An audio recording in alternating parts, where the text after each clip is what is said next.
terpercaya.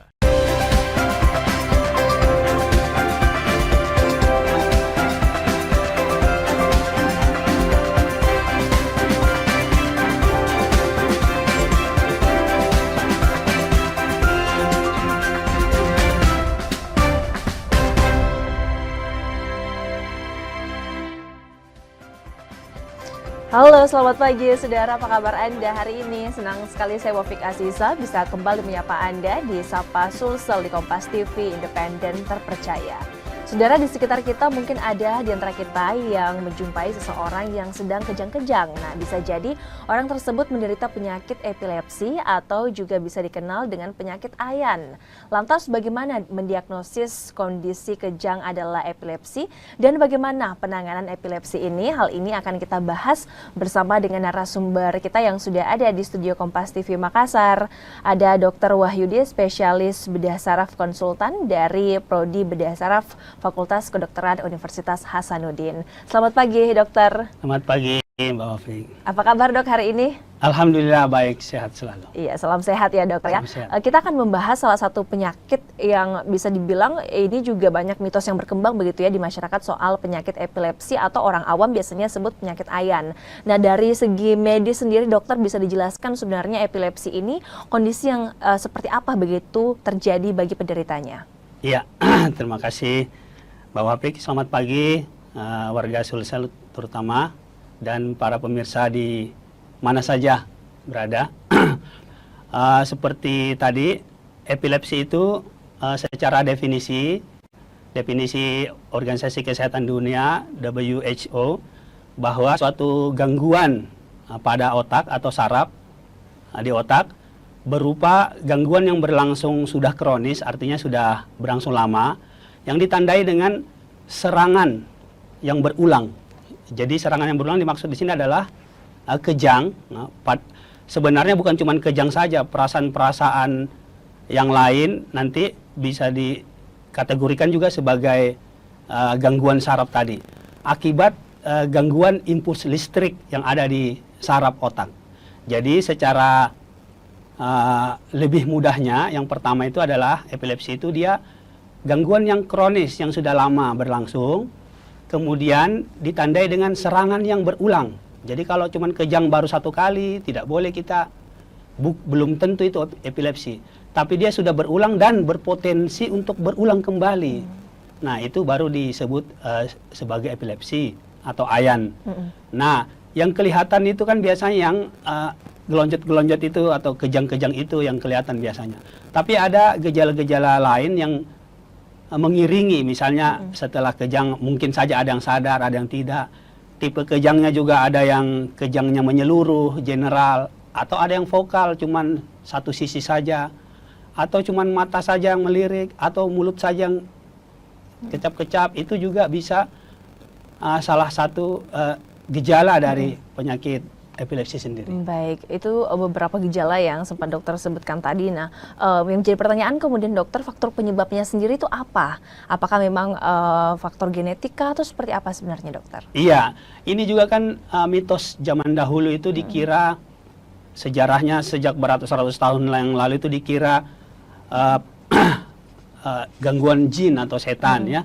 Jadi para orang dulu itu mengobatinya dengan jampi-jampi, obat-obat untuk mengusir setan begitu. Tapi kan seiringnya dengan perkembangan ilmu pengetahuan, penelitian yang sangat mendalam, sehingga ditemukan penyakit epilepsi ini adalah intinya adalah suatu gangguan kelistrikan daripada otak atau sel saraf di otak. Jadi seperti halnya tubuh kita ini kan seperti jantung juga ada listrik yang membuat dia memompa. Begitu pula juga dengan otak ini ada suatu listrik dengan suatu listrik yang harmonis berjalan baik, itu yang membuat aktivitas otak berpikir, memori, apa segala macam itu berlangsung dengan baik, termasuk fungsi pergerakan, fungsi perasaan, itu akibat yang harmonis tadi. Nah, penyakit epilepsi ini kelistrikannya itu terganggu sehingga dia meluap-luap listriknya, sehingga manifestasinya atau yang dikeluarkan gejalanya itu berupa salah satunya kejang-kejang tadi. Yang menyebabkan terganggunya kondisi listrik di dalam otak ini sebenarnya apa, dokter? Nah, itu tadi pertanyaannya kembali, lanjutannya, bahwa banyak sekali faktor sampai sekarang, multifaktorial namanya. Bisa karena bekas kecelakaan, bekas trauma, bisa karena bekas infeksi, bisa karena bekas obat-obatan mungkin ya, pengguna obat-obatan yang mengganggu aktivitas daripada otak, sampai yang belum diketahui atau yang disebut bisa juga kayak genetik ya, bisa juga yang belum diketahui atau idiopati. Yang menjadi pertanyaan kemudian, dokter, epilepsi ini kan identik dengan kejang. Apakah kejang yang terjadi pada seseorang ini sudah pasti epilepsi atau seperti apa sebenarnya, dokter? Ya, betul sekali. Jadi seperti yang pada awal saya sebutkan definisi tadi, bahwa yang pertama itu berlangsung sudah lama. Lama di sini mungkin ada yang mendefinisikan lebih dari 3 bulan. Kemudian kejangnya itu sudah berulang atau berpotensi untuk berulang ke depannya. Jadi kalau baru 1 kali, mungkin saja seperti anak-anak kecil yang kejang demam itu kan masih belum bisa kita kategorikan sebagai epilepsi.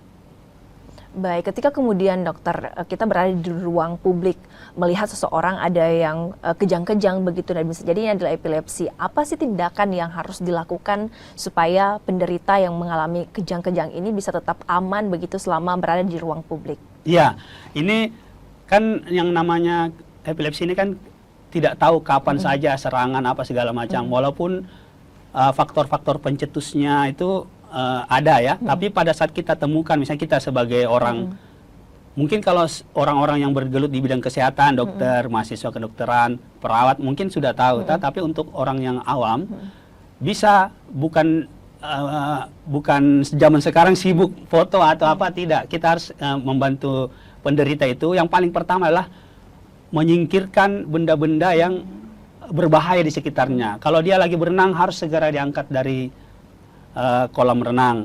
Yang kedua, biasanya penderita kejang itu tergigit lidahnya. Jadi kita bisa masukkan sendok atau tapi yang dililit kain supaya giginya tidak rusak untuk supaya mencegah giginya lidahnya tergigit seperti itu. Kemudian lagi yang berikutnya biasanya juga ada suatu daerah yang menyiram air, itu sangat tidak dibenarkan untuk disiram air. Justru tidak boleh, karena itu bisa menyumbat saluran pernafasannya bila masuk ke saluran cerna yang keluar ke saluran pernafasannya begitu. Jadi intinya adalah menghindarkan dari benda-benda yang berbahaya di sekitarnya, kemudian jangan sampai lidahnya itu tergigit, dan itu bisa kita siasati dengan benda apa yang kita bungkus dengan kain supaya bisa mencegahnya. Itu beberapa poin-poin yang perlu diperhatikan juga ya bagi kita ketika kemudian berada di ruang publik dan melihat seseorang yang terkena kejang-kejang. Dokter, untuk kemudian frekuensi terkenanya epilepsi hingga kemudian durasinya, biasanya itu berapa lama, dokter? Durasi kejang-kejang. Kalau durasi itu tidak sama atau tentunya berbeda pada setiap penderita ya. Tapi kalau kita rata-ratakan bisa mulai dari sebentar ya, beberapa detik. Ada kejang yang epilepsi yang tipe anak-anak yang biasa disebut drop attack atau absence itu, dia cuman lari berhenti sejenak, lari lagi berhenti sejenak, itu tipe epilepsi yang lain. Kan banyak tipe epilepsi. Ada juga yang berlangsung lama hingga beberapa menit seperti itu. Iya, untuk bangkitan ini, dokter, apakah juga ada rentang usianya kah? Seperti dokter sebutkan tadi juga ada anak-anak, dan rentang usia berapa sih, dokter, yang kemungkinan terkena epilepsi ini lebih besar begitu? Iya, untuk rentangnya sendiri bisa kena segala umur. Anak-anak ada, remaja ada, dewasa ada, orang tua bahkan ada juga. Cuman memang yang tipe kejang epilepsi yang biasa kita lihat keseharian itu memang yang remaja ya, remaja atau dewasa muda ya. Baik, kita harus jeda terlebih dahulu ya, dokter ya. Di segmen sebelumnya, saudara, kita akan bahas lebih jauh bagaimana kemudian penanganan dari epilepsi. Kami akan lanjutkan usai jeda berikut ini. Tetaplah bersama kami di Sapa Sulsel.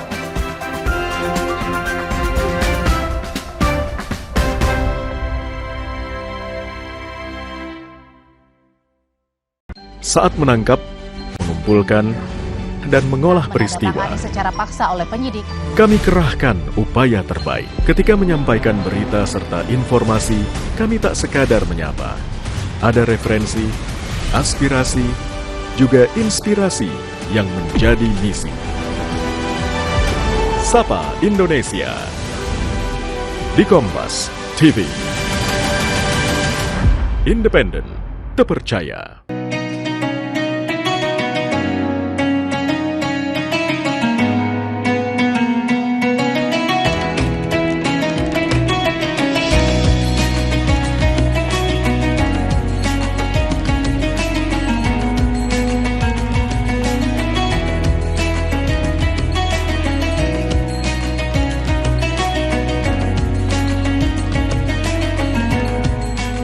Assalamualaikum warahmatullahi wabarakatuh. Setelah menjalankan ibadah puasa selama bulan Ramadan, kita sambut hari yang suci dengan penuh kebahagiaan. Mari rayakan kebersamaan di hati. Eratkan silaturahmi di hari yang fitri. Selamat Idul Fitri 1445 Hijriah. Minal aizin wal faizin. Mohon maaf lahir dan batin. Wassalamualaikum warahmatullahi wabarakatuh. Informasi terkini dari segala lini Pan Berita Utama akan menyajikan sejumlah informasi menarik yang paling mengundang atensi. Kami kompilasi berita pilihan yang sudah kami siapkan untuk Anda dan jadikan referensi utama untuk Anda. Dan Anda tetap bersama kami. Terima kasih. Sampai jumpa. Berita utama ikuti pada jam-jam berikut. Live di Kompas TV.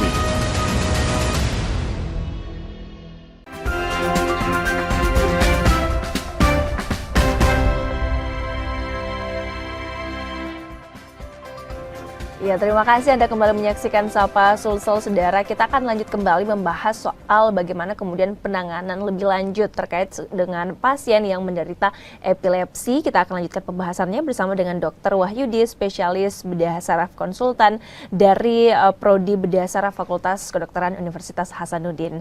Dokter, di segmen ini kita ingin mengenal lebih jauh soal bagaimana penanganan yang tepat bagi pasien menderita epilepsi. Apa saja sih kemudian dokter perawatan yang harus dijalani ketika seseorang ini sudah didiagnosis menderita epilepsi?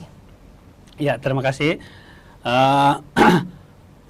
Apabila seseorang yang menderita epilepsi atau sudah terkonfirmasi oleh dokter ya bahwa oh ini epilepsi, tentunya yang paling pertama dia harus berobat dengan teratur, rutin minum obat ya. Karena dari penderita epilepsi itu sekitar 80% itu kejangnya atau epilepsinya terkontrol dengan obat-obatan. Nanti sekitar 20% baru yang tidak terkontrol kejangnya walaupun dengan obat-obatan. Nah, itu butuh penanganan khusus lagi untuk penderita-penderita yang masuk kategori yang kebal obat atau drug resistant itu. Nah, apa saja yang harus dilakukan oleh para penderita epilepsi ini? Yang pertama tadi rutin minum obat. Yang kedua menghindari faktor-faktor yang bisa membuat dia aktivitas otaknya berlebihan, ya, misalnya kelelahan, ya. Kemudian kelelahan banyak begadang, bekerja keras, karena kan banyak juga para pekerja yang mungkin memaksakan diri terlalu keras sehingga membebani aktivitas otaknya sehingga terjadi gangguan kelistrikan tadi. Kemudian yang ketiga menghindari juga makan makanan yang mungkin memacu ininya, yang biasa banyak dari penderita epilepsi itu kapan kejangnya timbul, oh setelah minum kopi misalnya, atau setelah makan coklat atau es krim apa segala macam. Bukan berarti seluruh penderita epilepsi tidak boleh makan atau minum minuman yang seperti itu, bukan. Cuman ada makanan atau minuman yang mempengaruhi penderita tersebut sehingga terjadi aktivitas di otaknya berlebihan sehingga terjadi serangan begitu. Apakah kondisi pasien yang stres ini juga bisa menimbulkan bangkitan itu tadi, dokter? Betul sekali tadi, yang beban baik fisik maupun mental yang berlebihan sehingga mempengaruhi itu. Kemudian yang paling penting adalah bahwa karena epilepsi ini memang ada beberapa jenis epilepsi yang dia merasa bahwa oh saya akan kejang ini, tapi akan banyak juga yang tidak merasa bahwa dia akan kejang sehingga menghindari tempat-tempat yang berbahaya. Misalnya kalau mau berenang harus ada yang dampingi, ya bukan berarti tidak boleh berenang, tapi harus ada yang dampingi supaya bila terjadi serangan di kolam cepat diangkat seperti itu. Nah, biasanya dokter untuk epilepsi yang sudah parah, frekuensi bangkitnya kejang ini biasanya berapa kali dalam sehari, dokter? Tergantung jenis epilepsinya ya. Ada yang sampai, kalau yang tadi yang jenis drop attack tadi itu bisa sampai 20 kali sehari. Ya. Ada juga yang kalau ada juga jenis yang sebenarnya tidak sering, sebulan mungkin sekali, 2 kali. Tapi dia misalnya seorang yang penting, misalnya seorang, maaf ya, misalnya dokter, atau misalnya dia seorang, kalau pilot kan mungkin memang tidak boleh ya. Mungkin seseorang yang sangat dibutuhkan, dan itu akan mengganggu aktivitasnya dari segi pekerjaannya, mentalnya, psikisnya. Nah itu harus kita segera ini. Baik, selain metode terapi obat tadi juga ada salah satu metode yaitu operasi ya dokter ya. Nah bisa dijelaskan dokter sebenarnya metode operasi bagi penderita epilepsi ini seperti apa sebenarnya metodenya? Ya, jadi yang penderita epilepsi ini memang sebagian besar 70-80% itu teratasi kejangnya dengan obat-obatan. Namun 20 hingga 30% tadi ini tidak mempan dengan obat-obatan atau kebal obat, drug resistant patient. Kemudian biasanya disebut drug resistant atau kebal obat itu kalau sudah dua macam obat, sudah dicoba 2 macam obat, berlangsung beberapa waktu, ada yang menyebutkan setahun dicoba tetap muncul kejangnya, berarti itu sudah kategori kebal obat. Nah, orang-orang yang kebal obat inilah yang kita investigasi kembali, dalam artian kita periksa secara menyeluruh. Kita periksa, ada yang disebut EEG ya, kemudian ada yang disebut MRI kepala ya. Nah kita investigasi untuk menemukan fokus kejangnya atau titik lokasi kejang yang menyebabkan kejang di otaknya. Nah metodenya kalau sudah ketemu itu kita angkat yang mengganggu itu. Itu metode pengoperasiannya. Atau ada juga metode lain yang namun tentunya syarat dan ketentuan yang sangat ketat, ada menanam alat-alat ya, alat-alat untuk mencegah kejang tersebut. Ada yang disebut DBS, Deep Brain Stimulation, dan ada VNS. Vagal Nerve Stimulation, VNS. Ya, untuk operasi bedah epilepsi yang sangat jarang begitu di Indonesia, apakah ada juga dokter atau memang secara umum seluruh Indonesia ini sudah mulai menerapkan operasi ini atau seperti apa dok? Iya, memang kalau dari segi sejarah di Indonesia ini diawali sebenarnya sudah lama, mungkin 10-15 tahun yang lalu sudah mulai sudah dimulai oleh guru kami, Prof. Zainal Mutakin di Semarang. Kemudian disusul oleh Surabaya, salah satu guru kami juga, Dr. Heri di sana. Kemudian sudah mulai juga di Jakarta juga, di Medan, dan insya Allah di Makassar ini sudah kita mulai kembangkan juga. Nah, bagaimana sejauh ini dokter pengembangan operasi epilepsi yang sudah ada di Makassar? Ya, sebenarnya operasi epilepsi ini yang menjadi titik tolaknya itu adalah tim operasi ini. Timnya ini yang bukan ahli bedahnya saja, tapi ada dokter sarafnya, neurologi, ada dokter saraf anaknya, spesialis anak. Kemudian ada dokter radiologi, ya. Kemudian ada dokter anestesi, kemudian ada dokter patologi anatomi. Itu harus berkolaborasi semua sehingga membentuk suatu tim yang untuk menentukan, oh ini pasien ini yang cocok dan bagus untuk dilakukan tindakan operasi. Karena operasi kan tidak semua penderita epilepsi itu dioperasi, tapi kita mencari atau bukan mencari pasien-pasien atau penderita epilepsi yang memang cocok untuk dioperasi, baru kita operasi. Untuk tingkat keberhasilan dokter dari operasi epilepsi ini berapa persen tingginya? Ya, secara literatur dan pengalaman itu kalau ada beberapa jenis epilepsi yang sangat bagus sekali keluarannya atau angka keberhasilan bebas kejangnya. Seperti misalnya epilepsi yang disebut epilepsi lobus temporal, itu keberhasilannya sangat tinggi. Dikatakan dalam literatur hingga 80, bahkan ada yang bilang 90% keberhasilan bebas kejangnya. Cuman sekali lagi ditekankan bahwa operasi epilepsi ini tidak menggantikan obat. Tidak menggantikan obat. Jadi setelah operasi, biasanya penderita epilepsi itu tetap minum obat. Namun biasanya obatnya sudah tidak tinggi lagi dosisnya, tidak lagi frekuensinya, tidak banyak lagi, sehingga operasi ini adalah bukan mengganti obat, namun sebagai pendamping dari obat. Untuk targetnya adalah bebas kejang, targetnya bebas kejang. Bebas berarti kejang. Secara ini juga dokter, ketika seseorang sudah melakukan operasi epilepsi, berarti belum bisa juga dinyatakan sembuh total dari epilepsi. Iya, sembuh total ini kalau memang dimaksud tidak kejang lagi, tidak minum obat lagi, baru disebut sembuh total, tentunya tidak. Karena operasi ini adalah tidak menggantikan obat, tetapi targetnya adalah bebas kejang. Baik, bebas Jadi kejang. penderita-penderita epilepsi yang sudah minum obat 1 dia bebas kejang, tidak perlu operasi. Minum obat 2 sudah bebas kejang, tidak perlu obat dioperasi.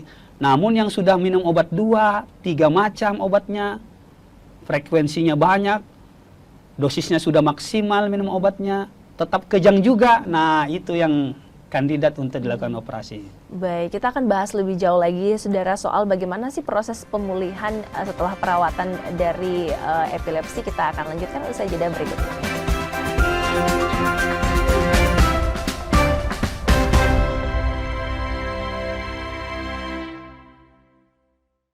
Saat menangkap, mengumpulkan, dan mengolah peristiwa, Menandatangani secara paksa oleh penyidik. kami kerahkan upaya terbaik. Ketika menyampaikan berita serta informasi, kami tak sekadar menyapa. Ada referensi, aspirasi, juga inspirasi yang menjadi misi. Sapa Indonesia di Kompas TV. Independen, terpercaya.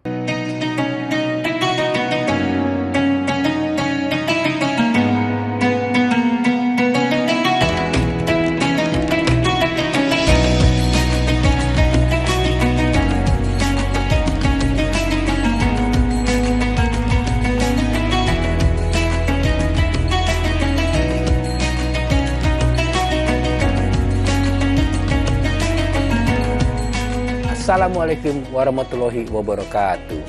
Setelah menjalankan ibadah puasa selama bulan Ramadan, kita sambut hari yang suci dengan penuh kebahagiaan. Mari rayakan kebersamaan di hati. Eratkan silaturahmi di hari yang fitri. Selamat Idul Fitri 1445 Hijriah. Minal aizin wal faizin. Mohon maaf lahir dan batin. Wassalamualaikum warahmatullahi wabarakatuh. Informasi terkini dari segala lini Pan Berita Utama akan menyajikan sejumlah informasi menarik yang paling mengundang atensi. Kami kompilasi Berita pilihan yang sudah kami siapkan untuk Anda. dan jadikan referensi utama untuk Anda. Dan Anda tetap bersama kami. Terima kasih. Sampai jumpa. Berita utama ikuti pada jam-jam berikut. Live di Kompas TV.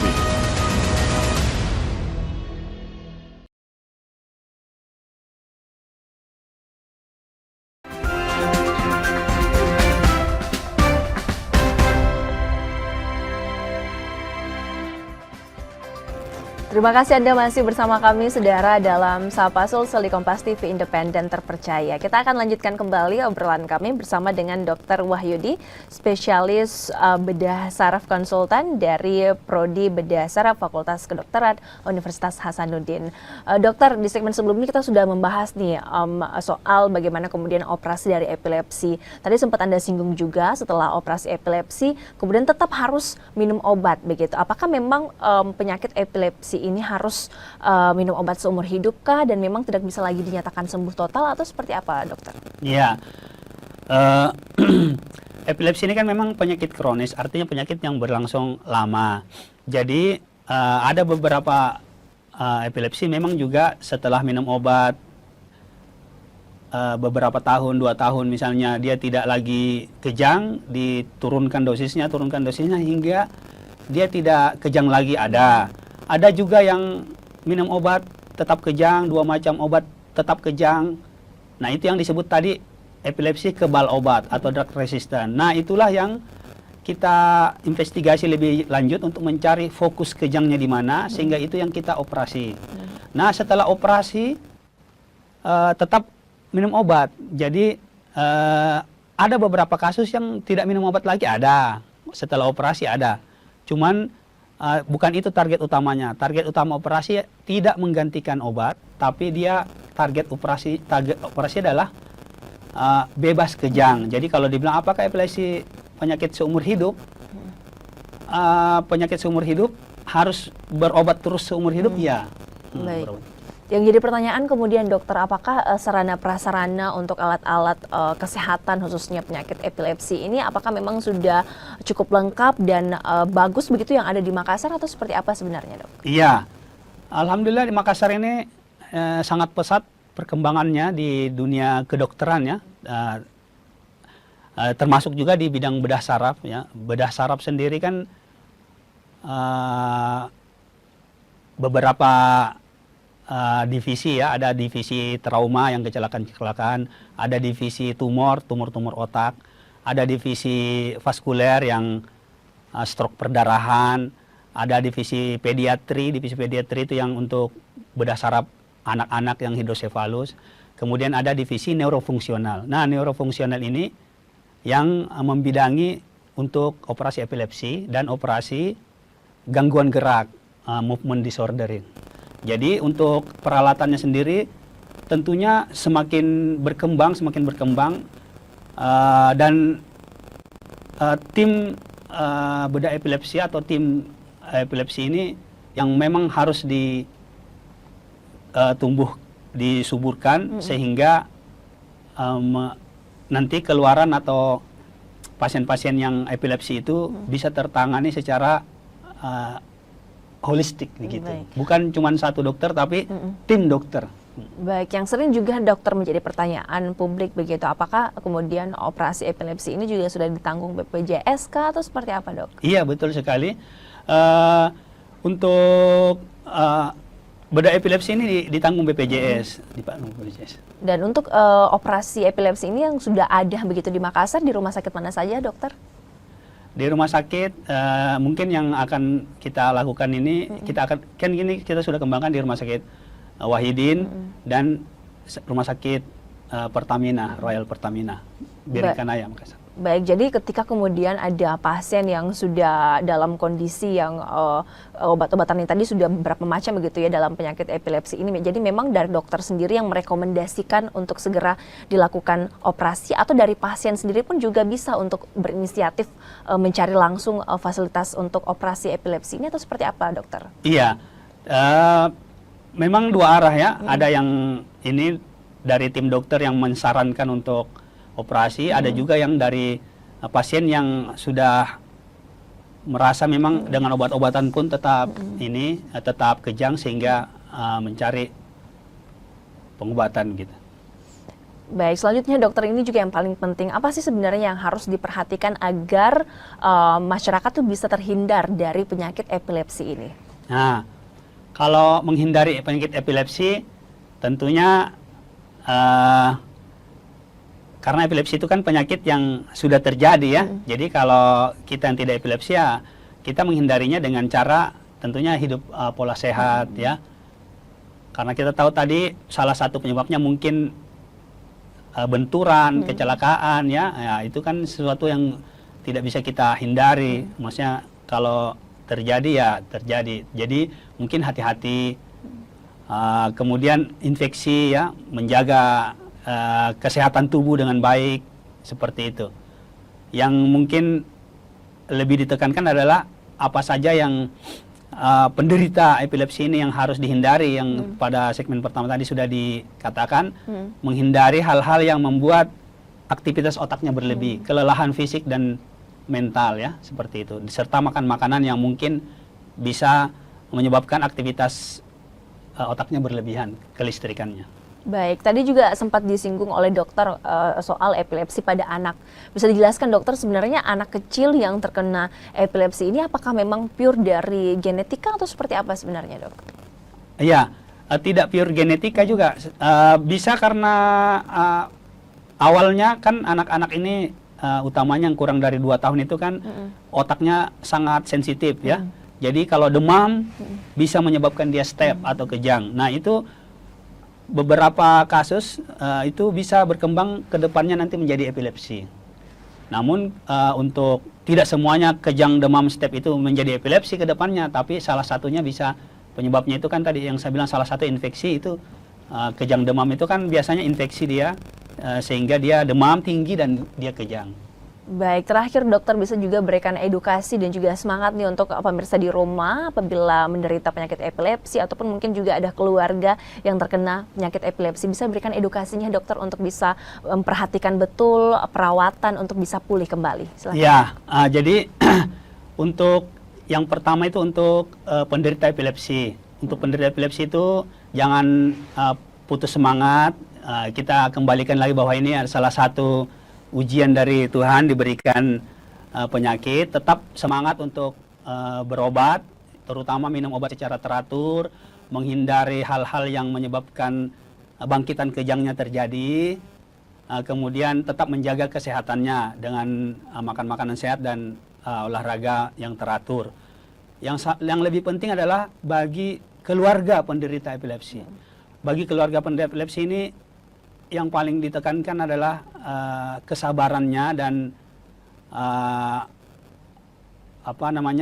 support fisik maupun non fisiknya terhadap penderita-penderita epilepsi. Bahwa epilepsi ini bukan penyakit yang kutukan seperti orang dulu bilang, kutukan dari jin atau juga penyakit menular, bukan.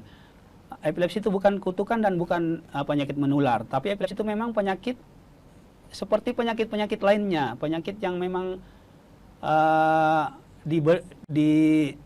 terkena sama penderita epilepsi dan kita bisa obati bersama dengan obat-obatan penguatan mental dan fisik dari penderita epilepsi. Mungkin seperti itu. Iya, jadi bisa diobati bersama ya dokter ya. Iya. Karena banyak sekali mitos-mitos yang berkembang di masyarakat soal epilepsi. Semoga dari episode ini juga bisa memberikan edukasi yang baik bagi pemirsa di rumah. Sekali lagi terima kasih ya dokter untuk kehadirannya sudah berbincang bersama kami di Sapa Sulsel Kompas TV. Kami juga ucapkan terima kasih saudara untuk Prodi Bedah Saraf Fakultas Kedokteran Universitas Hasanuddin. Terima kasih sudah menyaksikan Sapa Sulsel. Saya Wafik Asisa mewakili seluruh kerabat kerja yang bertugas pamit. Terima kasih, selamat beraktivitas dan sampai jumpa.